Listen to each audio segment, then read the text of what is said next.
Hey guys, happy Halloween, and I am back with a very spooky finale to my Graveyard Project Pan here on YouTube. If you are new here, I will link the creators, the playlist I think that's going for this year, all of the information about this Project Pan down below, along with a playlist of my updates so far, and other project panning stuff that I've got going on right now because I love project panning over here.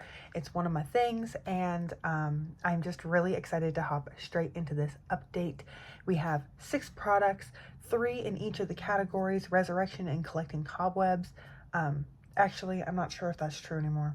I originally started out with that, and without further ado, let's hop straight into this update. So the first product, let's start with Resurrection products. I have this Becca Shimmering Skin Perfector pressed in the shade Champagne Pop. My goal was to use it up. Here's what it was looking like at the beginning of the project back in April, and then I wasn't able to keep track of uses on this. It was just too much, and so here's what it was looking like at the last update.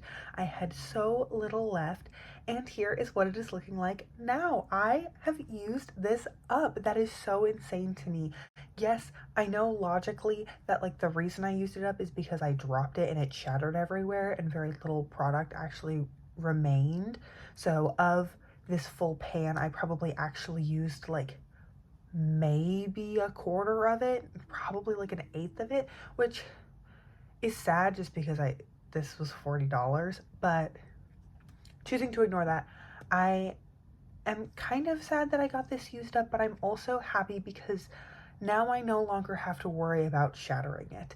This was something that I feel like I didn't reach for a lot because I had broken it, and then once I repressed it, I had already repressed it multiple times at that point before it like made a big mess, and I was just so worried that like I was gonna break it again and then I was gonna have no more of it. So being able to dedicate myself to using it up really helped me just enjoy it while it lasted and not have to stress about it anymore. This was by far the most fragile highlighter in my collection, and as much as it is a beautiful shade, I am kind of happy and I feel a little bit proud of myself that I was able to just focus on it, use it for like 6 or 7 months straight, and now I'm able to enjoy the other things in my collection.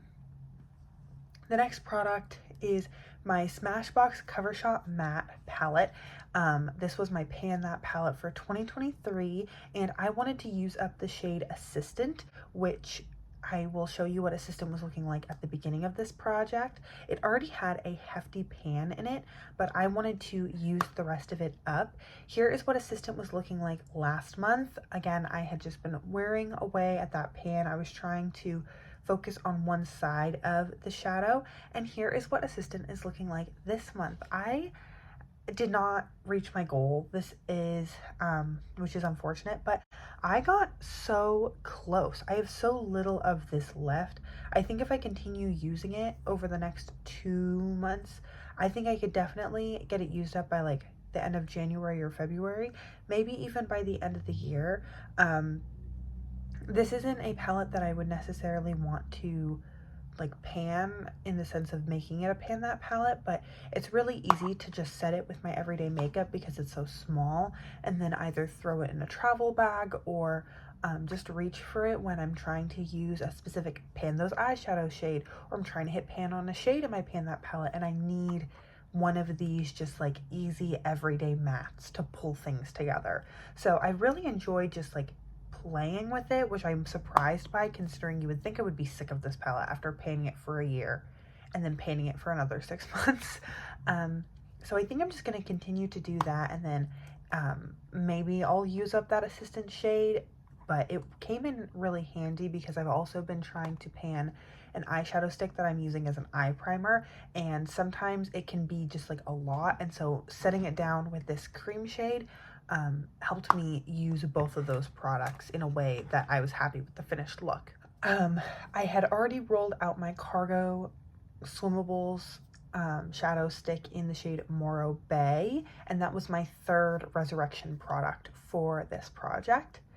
Then moving on to collecting cobwebs, I had already rolled out my Ulta Poreless Primer Mini, and then I replaced that with this Laura Mercier Pure Canvas Power Primer Supercharged Essence, and my goal was to use it up, and I have done that. I cannot get this stuff out. I even tried going in with a Q-tip and like bending it and trying to like scrape it. It's just, I've reached the point of acceptance with this product. I can't get any more out.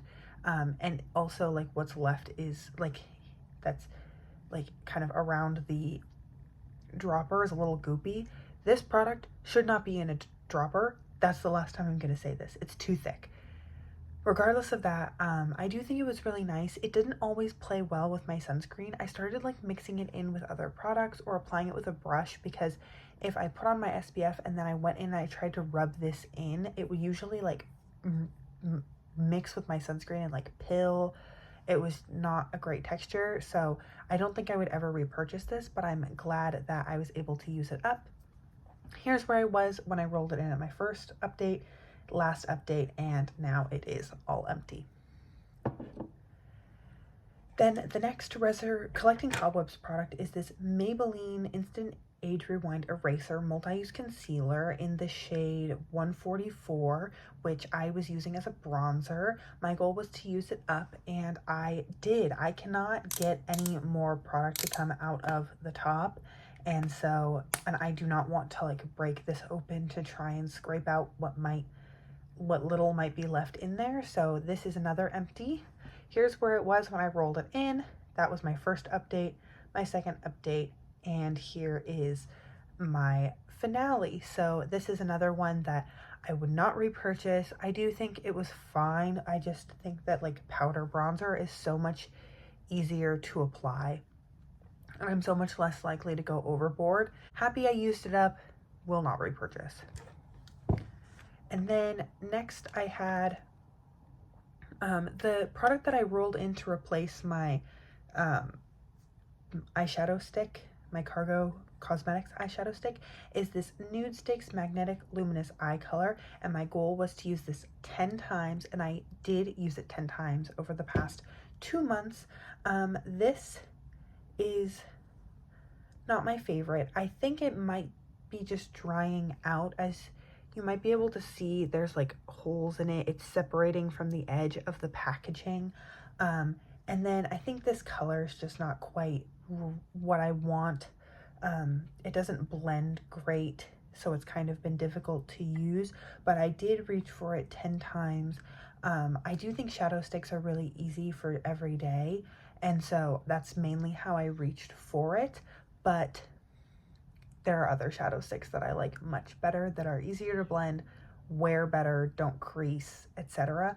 So this might be on the chopping block for the end of the year, but I am glad that I reached for it through this project, to know that, rather than just letting it waste away in a drawer somewhere.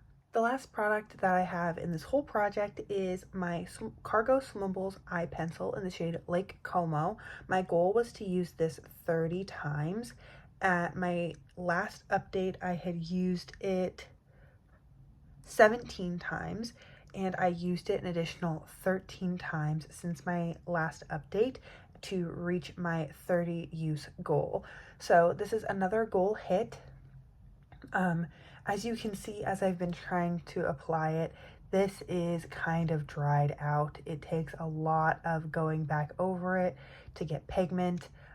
It's kind of starting to like bunch in weird ways, so I think this is something that is also maybe in need of being let go at the end of the year. The color is stunning. Like, this is absolutely beautiful, so I struggle with letting it go, but I'm glad I was able to enjoy it this summer, get a lot of looks with it, use it, and I think it really brings out the color of my eyes, even when I'm just using it in my tight line. But ultimately, know that just because something is pretty in theory doesn't mean I'm actually going to use it if the formula has gone off. So that is everything for this project. I hit my goal on 1, 2, 3, 4, 5, 6, 7 products, and I didn't hit my goal on one. So I feel like this was really successful. Even the product that I didn't hit my goal on, I'm still really happy with my progress, and I was able to fully use up 5 products and then hit usage goals on 2 more. So that is really successful, I think, for a 6-month project. And if you like project painting, please make sure to stick around and hang out, because this is a really fun time of year. I'm wrapping up a lot of projects. I'm trying to decide what I'm doing next year, so there's going to be some polls coming out. And most of all, I hope you're having an incredible, awesome day wherever you are, and that I get to see you in a future video. Thanks, guys.